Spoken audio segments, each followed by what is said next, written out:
Petai rywun wedi dweud wrtha ni 10 mlynedd yn ôl, 10 mlynedd i rwan, mi fydd Dafydd Iwan yn fyd enwog. A phobl dros y byd i gyd yn canu yma o hyd, ac yn gwybod am hanes Cymru a Maxen Wledig yn gadael ein gwlad yn un darn yn y flwyddyn 383. A mi fyddan nhw'n dysgu am hanes Cymru, yr hanes go iawn yn yr ysgolion hefyd. Mi fydd rhai o ser yn lyca Hollywood wedi gwirioneddu ar y Gymraeg ac yn ei dysgu hi ac yn ei hyrwyddo hi drwy ddarlledu S4C ar sianel deledu yn America. Mi fydd na bandemig wedi bod, ond yn ystod y cyfnodau clo, mi fydd mwy o bobl wedi bod yn dysgu'r iaith Gymraeg na'r un iaith arall yn y byd. Mi fydd mwy o bobl Cymru'n cefnogi annibyniaeth nag erioed o'r blaen, a mi fydd yr Eisteddfod Genedlaethol yn dod i fod eang o bob man. Pwy ar wyneb y ddaear ys wedi credu'r ffasiwn bethau anhygoel.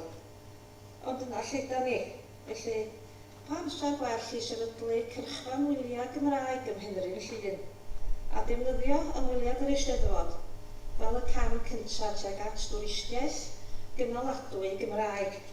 Fydd yn cael effaith gadarnhaol ar yr iaith yn y dyfodol. Mae yna leni lyfr bach dinod iawn yn llyfr bach tena yn dathlu canmlwyddiant i gyhoeddi deitl y Practical Guide to Abersoch ar geiriau agoriadol Abersoch is a New Seaside Resort. Mae Saesneg oedd iaith yr ysgolion a'r llysoedd ar Eisteddfod fel y Myrddin yn sôn, uniaith Gymraeg oedd y pentrefi a'r cymunedau. A mi fydd yn dda pa effaith mae canrif o dwristiaeth wedi cael ar Abersoch. Mae'r llun wedi cael ei hyrwyddo drwy gyfrwng yr iaith Saesneg am ganrif. Ystyriwch yr effaith posib tasa chi'n cael ei hyrwyddo'n Gymraeg am y ganrif nesaf, neu o lian ddwyieithog. Mae'r diddordeb yn bod os i'n dwywaith yn y Gymraeg. Ac wrth i ni adrodd mwy a mwy o hanes yr iaith, yr hen drysor gwerthfawr yma, sydd wedi bod yma o'r dechrau, ac sy'n dal yma o hyd, sy'n perthyn i bawb, mae'r diddordeb yn siŵr o dyfu. Yn enwedig o ystyried hefyd fod hanes y Gymraeg yn hananatod o hanes pawb sy'n siarad Saesneg yn y byd heddiw. A dyna chi farchnad ynde. Mi gafodd y syniad yma o wneud llun yn gyrchfan wyliau Gymraeg i enedigaeth yn wreiddiol i radda mawr bod sôn amdano fo, ond mae gennym ni ddynas yma i fan ni hynno, Eleri Llywelyn Morris, wyt ti am ddod i fyny Eleri i ddeud sut a pha bryd y ces di'r syniad o, ond mi oedd y syniad ges di yn sôn am hyrwyddo diwylliant i'r ymwelwyr oedd yn dod yma a gwerthu'n Cymreigdod iddyn nhw felly. Ia?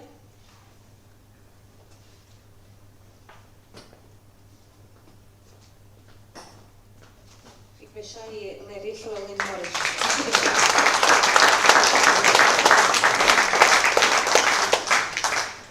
Iawn, diolch Sian, a diolch am y cyfle i gael deud gair yma heddiw. Dwi wedi dechrau cymryd diddordeb mewn twristiaeth cynaliadwy ers bron i 20 mlynedd erbyn hyn. O'n i'n poeni am yr effaith negyddol o y diwydiant twristaidd yn ei gael ar yr iaith Gymraeg a'r diwylliant sydd yn rhan ohoni. Dwi'n gweithio fel cyfieithydd ar y pryd ac fel tiwtor Cymraeg i oedolion. A thra'n i'n cyfieithu mewn cyfarfod ar farchnata, mi glwys i lawer o sôn am USP, Unique Selling Points. A dechrau meddwl, o be rhywbeth fedra Cymru gynnig i'r byd, na fedra unrhyw wlad arall yn y byd i gynnig.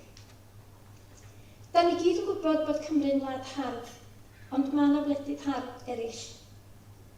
Mae yna adnoddau da yma ar gyfer cerdded, dringo, gwylio, golffio, ond mae'r rhain i'w cael mewn llefydd eraill hefyd. Yr unig beth fedrwn ni feddwl amdano fo oedd Cymru, a dim ond Cymru yn gallu gynnig i'r byd, ar wahân i Batagonia i'r adar llai o lawer, oedd yr iaith Gymraeg a'r diwylliant. Ac o bod wedi dysgu yn Ansgwrtheir am rei blynyddoedd, o'n i'n gwybod bod yna bobl yn dod yma ar eu gwyliau bob blwyddyn yn dewis Cymru fel lle dod ar eu gwyliau, oherwydd bod nhw eisiau cyfle i ymarfer siarad Cymraeg ac i brofi'r diwylliant. Yn raddol felly, dyma dechrau meddwl am ffordd o chwarae ar yn Cymreictod ac o ddefnyddio yr iaith Cymraeg ei hun i greu diwydiant oedd yn denu ymwelwyr gwahanol, math gwahanol ymwelwyr, yn rhoi profiad mwy cyfoethog iddyn nhw, yn rhoi hwb i'r economi ac yn rhoi hwb i'r iaith Gymraeg ei hun. Ac mi ges i 3 syniad. Cynnig sesiynau blasu iaith i ymwelwyr, cynnig nosweithiau llawen ar gyfer ymwelwyr, a teithiau bys ar gyfer ymwelwyr. Mae'r 3 pheth yma wedi cael eu treialu a'i cynnal, felly nid dros syniadau dyn nhw erbyn hyn. A mae'n licio i ddweud gair bach yn mwy am bob un o'r hynna. Sesiynau blasu iaith i ddechrau, sesiynau rhyw 2 awr, yn addas ar gyfer unigolion a theuluoedd yn cynnwys plant. A o'r cychwyn yn un o fyddus gael actor i chwarae rhan y tiwtor. A mi ges i actor arbennig o dda, Llion Williams, sy'n gweithio efo fo. Ond fel tiwtor fy hun, fe nes i greu sesiwn o 5 gweithgaredd wahanol a sgwennu sgript, a Llion wedyn yn dysgu'r sgript. I roi enghraifft i chi, oedd pob gweithgaredd yn bethau hwyliog iawn ac yn cynnwys chwarae. Chwarae ar y traeth am dro efo pel, a un enghraifft oedd dysgu geirfa bwyd a diod i bobl efo cardiau fflach. Geiriau fel bara, caws, afal, cranc, cwrw, gwyn. Wedyn gwadd un o'r grŵp i ddod ymlaen, wisgo mwgwd am illgadau, a chael ei bwydo efo y bwydwydd a'r diodydd oedd wedi cael ei paratoi yn barod, a wedyn deud be oedd nhw'n bita. Felly, os oedd nhw'n bita darn o gaws, oedd nhw'n dweud caws, oedd nhw'n gysylltu y glas a'r gair Cymraeg. Dyna'r math o beth oedd nhw'n wneud. Ar ddiwedd y sesiwn, oedd pawb yn cael cardyn, a wedyn yn cael ei hannog i fynd i fusnesau lleol oedd yn cydweithio efo ni, i ddefnyddio'r ychydig Gymraeg oedd nhw wedi ddysgu yn ystod y sesiwn. A os oedd nhw'n fynd i siop, neu gaffi, neu dafarn, ac yn defnyddio chydig o Gymraeg, dim ond bore da, sut ydych chi, gau hwn, diolch, oedd nhw'n cael stamp ar y cardyn. Ar ôl casglu 6 stamp, oedd nhw'n cael bwbr. A'r bwbr oedd mat o mat cwrw neu mat gwpan. Ydych chi wedi gweld nhw'n rhy lliwgar iawn efo lluniau o lun arnyn nhw. Dyna oedd y sesiynau blasu iaith. Os yn lawen, oedd y nosweithiau llawen yn dechrau efo bwffe, dim pryd, ond dipyn bach o bwffe blasu cynnyrch lleol. A mi oedd yna banner bach efo pob bwyd neu ddiod yn dweud pwy oedd wedi cynhyrchu nhw, ac oedd yna daflenni yna fod gwybodaeth am y cynhyrchwyr yna. Roedd y nosweithiau llawen yn gorfod bod yn Saesneg oherwydd bod nhw'n cael ei anelu at ymwelwyr, ond mi oedd yna Gymru Cymraeg lleol yn mynd iddyn nhw hefyd. Llion eto yn arwain ac yn arwain yn wych. Felly, oedd o yn siarad Saesneg, ond oedd yr eitemau gyd yn Gymraeg. Pawb yn canu yn gwneud hynny'n Gymraeg. Unawdwyr, deuawdwyr, cora, gyd yn Gymraeg. Oedd yna stori o'n chwedl yn cael ei dweud gyn Dafydd fel un ucha, Dafydd Davies fel un ucha. Chwedlau fel Cantref Gwylod, allan yr rhan gyntaf, Rhys ab Meirchion, March ab Meirchion, yn yr ail hanner. Yn Saesneg, ond eto dod â geiriau Cymraeg i mewn. Oedd yna wers Gymraeg gyn Llion ar ynganu, efo posteri mawr efo geiriau Cymraeg, dysgu nhw sydd i ddweud pethau fel Abersoch, Llan Bedrog ac yn y blaen. A hefyd, dwi'n credu'n greu mewn cael pobl i gymryd rhan mewn pethau, ni'n just eistedd a gwrando bod chi'n gorfod wneud arna Iwan. Ond yn yr egwyl, oedd Anna Georgina yna efo band gwerin, ac oedd pawb yn cael ei hannog i godi a dwnsio, 2 rams werin yn y canol. Hefyd, efo'r caneuon oedd y cora'n ganu, oedd yna gitsgan. Oedden ni'n dangos y gitsgan ar bwrdd uchaf, Llion yn mynd dros yr ynganu, a pan oedd y cor yn cyrraedd gitsgan, oedd pawb yn cyd-ganu, cor Cymru lleol a'r ymwelwyr i gyd yn canu o'i gilydd. Y teithio bys, y trydydd peth. Ges i grant gymunedau'n gyntaf i gynnal peilot i'r teithio bys. A nes i gomisiynu Iwan Roberts, Io Mo, yn anffodus fod efo ni bellach, ond nath o ddwy sgript wych, un am ogledd llun, un am dde llun. Felly, pan oedden ni'n mynd yn y bus, mi oedd y tywysydd yn deud hanes y bro wrth i'n heibio, dipyn bach o hanes a dyddiadau, ond dim gormod o hanes felly chwaith, mwy o straeon, fel stori Porth Whisky ac yn y blaen, straeon bach lleol. A hefyd chwedlau lleol fel Rhys o Meinir ac yn y blaen. Oedden ni hefyd yn tynnu sylw at enwau llefydd a'i hystyr nhw, fe oedd ystyr Efel Newydd enghraifft.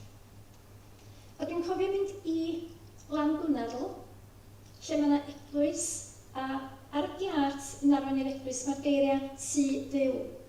O pawb eisiau gwybod beth ystyr tŷ Duw, felly mae'n dweud tŷ, house, Duw, God. Tŷ Duw. Pan eithon ni Aberdaron a dod i lawr yr allt am y pentre, dyma yna sgrechiadau o gefn y bus. Rhai o'r plant wedi gweld tŷ newydd wedi cael ei sgwennu ar wal tŷ newydd. A di gwirioni, oedden nhw wedi dysgu gair, oedd yn gwybod be oedd tŷ. A wedyn eisiau gwybod be oedd newydd. Yn ystod y daith bus hefyd, pan oedd yna ddim byd arbennig i ddweud, oedden ni chwarae tapiau o gerddoriaeth gan bobl leol, Gwenyn Ibert, John ag Alun, Cwbys Ros Bwtwnog. Felly, dyna yr syniadau. Mae'r rhain wedi cael eu cynnal, eu treialu a'u cynnal. A mi oedd yna broblemau. Y broblem mwyaf arian, diffyg cyfalaf. Hynny yn arwain at broblemau eraill, fel marchnata. Doedd y marchnata ddim yn gry iawn. Felly, doedd y niferoedd ddim bob amser yn ddigon i dalu am be oedd yn digwydd. Ond dwi yma heddiw i sôn am hyn, achos dwi'n credu, hynny, bod yna potensial yma. Pam dwi'n deud hynna? O'n i'n bresennol ym mhob un o'r digwyddiadau yma, o'n i'n gallu teimlo yr awyrgylch ym mhob un, a mi oedd yna'r awyrgylch arbennig o dda. Yn bwysicach na hynny o safbwynt cael grant, o'n i'n rhoi holiadur i bawb ar y ddiwedd pob sesiwn. A mi oedd yr ymateb ar y holiaduron yna gyn y bobl ddoth i'r digwyddiadau yma yn wirioneddol anhygoel, tu hwnt i bob breuddwyd geisi. A mae hynna wedi perswadio fi fod yna potensial yma, a'i fod yn rhywbeth sy'n ei licio i gymryd ymlaen. Cyn i fi orffen, gen i ddau beth bach sy'n ei licio ddeud. O'n i'n darllen yn y Daily Post wrth dwytha, dyn o Ben y Groes wedi mynd i Blackpool i fyw, a wedi dychryn efo anwybodaeth y bobl yn byw yna am Gymru. Oedd y credir wedi gorfod dioddau lot o jobs defaid, a wedi cael ei anwybloio i bawb. Un ferch yn gofyn iddo fo, faint o amser mae'n gymryd i chi hedfan yn ôl i Gymru? Gan feddwl o ddifri bod Cymru dros môr, nid ar yr un ynys a Blackpool. Dwi'n credu'n gryfnadwy mewn cael yr iaith Gymraeg a astudiaethau Cymraeg ar y cwricwlwm yn Lloegr. Achos dwi'n teimlo bod yna lot o waith a ddysgu pobl tu hwnt sy'n ffiniau ni, amdana ni, pwy yda ni, beth da ni'n neud. Dwi'n gweld y diwydiant twristiaeth yma yng Nghymru yn gyfle da i wneud hynny. Tra mae pobl yma ar ei gwyliau, bod ni'n rhoi syniad iddyn nhw o pwy yda ni. Ac ei orffan, stori fach i orffan. Chydig blynyddoedd yn ôl, nes i a ffrind ar daith i ben Tre Ceiri yn ystod y cyfnod rhwng y Nadolig a'r flwyddyn newydd. A phan gyrhaeddon ni oes parcio Nant Gwrtheir yn lle da ni'n cyfarfod pawb arall, dyma weld pwy oedd y tywysydd. Dyn oedd wedi symud yma i fyw ychydig cyn hynny.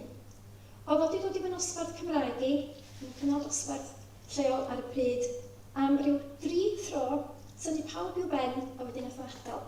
Ond o'n i wedi weld oedd ag hynny. Fel cychwynon ni ar y daith, oedd hi'n amlwg nad oedd gen y dyn yma ddim llawer iawn o wybodaeth am y wlad oedd o'n newydd symud iddi fyw. A pan wnaethon ni gyferbyn y chambuwch, dyma fo'n gofyn i mi o dan tu ôl i flaw fan hyn. Be di enw'r mynydd yna? Be di enw hwnna? Yn Saesneg wrth gwrs. Dyma fi'n dweud carnbuwch, carnbuwch, carnbuwch. Oh, yes, meddwl fo. Os o'n gwybod yn iawn, a jyst wedi anghofio am yr eiliad yna. A dyma fo'n troi at y bobl eraill, a dyma fo'n dweud, now, that mountain over there, meddwl fo, is called Cargwc. And Cargwc, meddwl fo, ac o durdod yn ei lais, Cargwc is the Welsh word for breast. Wel, chi sy'n nabod Carnguwch, da chi'n gwybod gan fod i senyw'n Saesneg, oherwydd i siap. Ond mewn digri, oedd y dyn yma'n cael ei gyflogi i fynd â ni, yn cael ei dalu am ddeud broch fel yna. A dwi'n meddwl, i fod o'n gwylydd, na dyna ni'n hunan ddim yn cymryd perchnogaeth o'r diwydiant pwysig iawn yma. Diolch yn fawr iawn.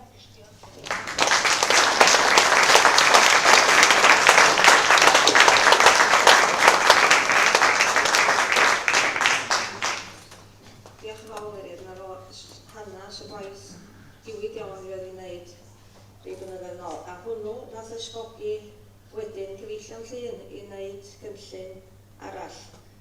Mi nas Cyngor Gwynedd benderfynu bod nhw'n gwneud prosiect o'r enw Pecynnu Profiad. A mi eis i yno i glywed be oedd y cynlluniau.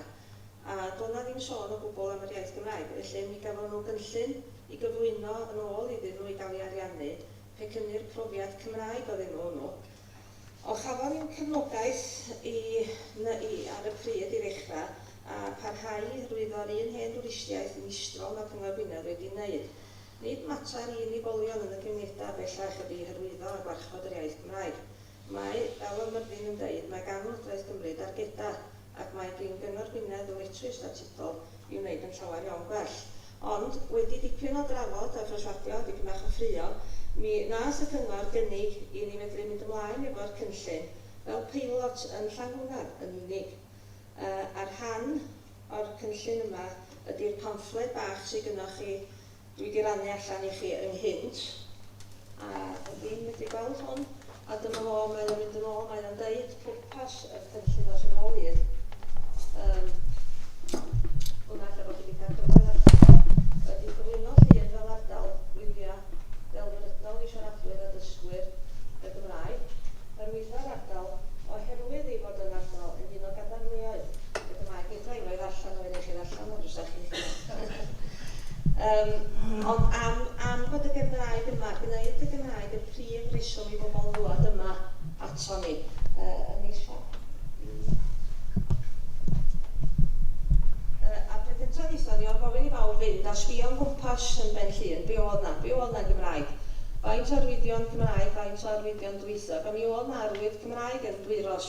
A Malin yn dweud na dyna pam bod Dwyros yn llond o Gymru Cymraeg o bosib, dydy am wedi gwneud i byd yn arbennig, ond mi oedd o yn hyrwyddo yn Gymraeg yn unig yn ôl, mae hyn yn mynd yn ôl, tua 10 mlynedd yn ôl digwyddodd hyn yn Llangwynedd. A mi ar ôl y gwaith ymchwil, mi gafon ni bobl busnes oedd i gyd yn rhan ohono fo, a mi ddawn ni gyd bob un busnes yn Llangwynedd, yn Gymru ac yn rhai o ddim yn siarad Gymraeg, yn ddysgwyr, a rhai o ddim yn bwriadu dysgu chwaith i gyd at yn gilydd, a gosod arwyddion oedd yn unau Gymraeg yn unig neu yn ddwythog. A mae hwn yn arwydd dwythog yn mynd i fyny. A mae ffordd hefyd oedden ni'n cynllunio'r arwyddion wedyn. Mae'n bosib cynllunio rhywbeth fod o'n ddwythog. Mae'r Gymraeg yn mynd i bod yn amlycach fel bod o bron iawn yn idrach yn Gymraeg. A hwn oedd man cychwyn y cynllun gyda ni, oedd bod yna lôn o'r enw gyllidiad a oedd Ifan John Griffith ar y pryd. Yn flin iawn achos bod y lôn gyllidiad wedi dechrau cael ei galw yn hynny podlen. A doedd Ifan John yn hapus o gwbl am hyn, ac felly mi wnaethon ni fynd i'r daffath o wneud hyn i gyd a gosod arwyddion lonydd Cymraeg fel ag yr oedden nhw, cael yr arwyddion gen y Gyngor Sir, a gwneud y pamffledi, achos mae'r pamffledi yn ddwythog, be ydych chi'n gwneud yn Gymraeg a be ydych chi'n gwneud yn ddwythog, hwnna di'r cwestiwn, a thrio peidio gwneud dim byd yn Saesneg o gwbl. A mi wnaethon ni'r pamffledi mwyn cyflwyno'r hanes i bawb. Mae'r wybodaeth yn ddwythog, a mae hwn tu allan i gael pob yn graig o hyd, a mae o'n syndod gymaint o bobl sydd yna yn stopio ac yn sbio yna fo, ac yn ei ddarllen i gyd bob gair. A mi wnaethon ni ddwysio Gwerin hefyd, y math o beth roedd Eleri Morris wedi bod yn sôn amdano fo, noson hwyliog a chroeso i Paul fyny hi a honno noson Gymraeg, a'r ymwelwyr a pobl leol fel ei gilydd yn mwynhau gwystod ei gilydd. A heddiw, mi dwi'n falch iawn o ddeud wedyn, os gael goroesawu Wendy, Lloyd Jones i fod yma ato ni ar y llwyfan, mae Llanengan heddiw yn y broses o fod yn gwneud rhywbeth tebyg iawn i be wnaethon ni yn Llangwynedd. Croeso i Wendy Soba.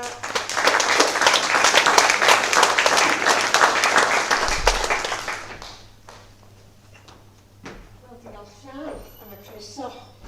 Da ni wedi clywed llawer iawn o bethau diddorol pnawn yma. Pethau oedd yn newydd i mi, rhai ohonyn nhw. Ac mae hynny yn o'i hun yn gwneud ti'n werth dod i wrando ar chydig bach o bethau nad ydym ni ddim yn gwybod amdanyn nhw. Da iawn, diolch yn fawr iawn. Diolch am y gwahoddiad hefyd i mi gael siarad chydig bach, dim ond yn fyr, am be da ni wedi bod yn gwneud Llanengan acw yn ddiweddar. Wel, dros y flwyddyn dwytha yma, da ni wedi mynd yn pellach na hynny, ers rhyw flwyddyn mae'r prosiect yma da ni yn gweithio arno fo wedi bod ar gael fel tai. Ac yn y cyfnod clo, mi fydd yna drafodaethau yn Llanengan, yn Pentra Llanengan. Wrth i ddwy o'n hydnabod i, fynd am dro, fel oedden ni'n cael yn pwnio i fynd am dro, ond o'n bod o'n lles i fynd am dro bob dydd. Ac wedyn, mi ddoth dychryn. Oherwydd dyma glwad Cymraes arall leol, bod ti genhedlaeth y ddengach yn cyfeirio at lôn Bwl Llan sydd yn nadreddu i fyny o Lanwengan i Safn Bach a thro ac allt o hegar mewn un darn ohoni. Mi gyfeirwyd at y lôn honno fel Snake Hill. O rwan ta, be da ni'n neud? Wel, dwi ddim yn mynd i ymhelaethu fawr, fel dydych chi blwyddyn sydd ers pan da ni wedi gwrthi. Oedden ni'n siŵr iawn sydd wedi gychwyn, a dyma fi'n cofio. Sian, medda fi, a'r hyn oedden wedi wneud yn rhan hwnna efo arwyddion oherwydd. Oedden ni eisiau rhoi arwyddion i fyny ar lonydd a llwybrau. Oedden ni eisiau rhoi bwrdd gwybodaeth i fyny, mwyn i bobl eraill yn ogystal pobl yr ardal ddod yn ymwybodol o'r hyn oedd wedi digwydd yn ei hardal yn y gorffennol. A wedyn dyma rhywun yn dweud, wel, beth am i ni wneud un cam pellach? Mae yna lot o lyniau, hen lyniau gyda ni. Beth am i ni gynhyrchu llyfryn? A'r llyfryn yn cynnwys chydig bach o'r hanes hefyd. Mwy o hanes na fedrwn ni roi ar fwrdd gwybodaeth. Felly dyna gychwyn. Dyma di wneud cais i Anne, a dyma ni, o'r diwadd, gret, yn cael gwybod bod gynnon ni rhywfaint o bres rwan. Mwyn mynd yn ymddeuna i archebu yr arwyddion yma, oedden ni di ddewis, rhaid cael arwydd ar y lôn yma, rhaid cael arwydd yn fan hyn ac yn y blaen. Felly mae gynnon ni restr o arwyddion a'r archeb yn barod i rhaid i fewn. Mae gynnon ni fwrdd gwybodaeth, a dyma dwi wedi gwneud fel pwynt i orffan. I ddechrau gychwyn, dwi eisiau just sôn am 3 pwynt bod ni wedi pryderu ar y dechrau, bod na enwau cynhenid yn cael ei anghofio ac yn mynd yn angof. Wedi pryderu, da ni wedi dod at yn gilydd, a da ni wedi cael mwynhad, a da ni wedi cael ein cyfoethogi oherwydd bod ni wedi bod yn chwilota fan hyn a fan draw, ac wedi darganfod gymaint o bethau difyr am hanes yn hardal nad oedden ni ddim yn gwybod amdanyn nhw o'r blaen. A da ni wedi cael trin a thrafod. Mae hynny wedi bod yn fwynhad yn ogystal a bod yn gyfoethogi ar y profiadau ni. Ond yn drydydd, da ni'n dod yn ôl at y pryder. Lle da ni'n cael pres. Da ni'n planio hyn i gyd. Sgynnon ni'n pres i dalu am y pethau yma. A dyna beth yw'r angen. Da ni'r wirioneddol angen. Da ni wedi cael cyngor, diolch yn fawr. Da ni angen mwy o gyngor, gyn Gwynedd neu pwy bynnag. Sut i fynd o gwmpas cael y grantiau yma? Mae pobl yn dweud wrtho i sy'n gwybod y well na fi, bod nad o'n i'n faint o grantiau i gael gyn wahanol gyrff. Wel, doedden ni'n gwybod am y grantiau yma. A doedden ni mond yn mynd at Anne am bod ni'n gwybod am hwnna a bod ni'n cael yn harwain gan Pecynnu'r profiad. Felly mae rhaid, prosiect bach di hwn, di o'n byd mawr. Prosiect bach lleol, da ni ddim yn anelu yn ofnadwy bell o gwbl. Ond, i rywun arall fysa eisiau cychwyn prosiect o'r fath, dwi'n gofyn i pwy bynnag sydd wrth y lliw yng Nghanarfon, plis newch chi drefnu bod yna rywun yn lledaenu gwybodaeth i drefthalwyr cyffredin fatha ni am sut i fynd o gwmpas cymregeiddio yn hardal. Ac dim just cymregeiddio, ond gwarchod be da ni wedi gael. Gwarchod be da ni wedi gael mwyn ffyniant yn iaith ni. Dyna be da ni'n gobeithio. Diolch yn fawr iawn i chi.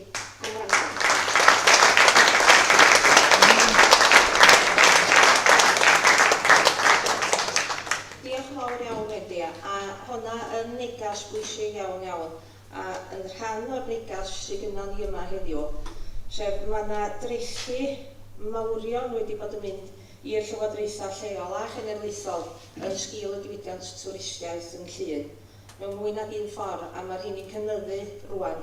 A dwi'n meddwl na'r peth doethau i ni'n wneud, a'r peth dylia bod yn ddigwydd, y peth iawn i ddigwydd, ydy bod gan y ganran go sylweddol yr arian yna, a'r arian newydd yna, sydd yn mynd i goffrad yn Gwynedd rwan, yn dod yn ôl i Lŷn, i warchod yr iaith Gymraeg, ac i wneud iawn chydig bach am y difrod mae'r diwydiant wedi fod yn ei wneud.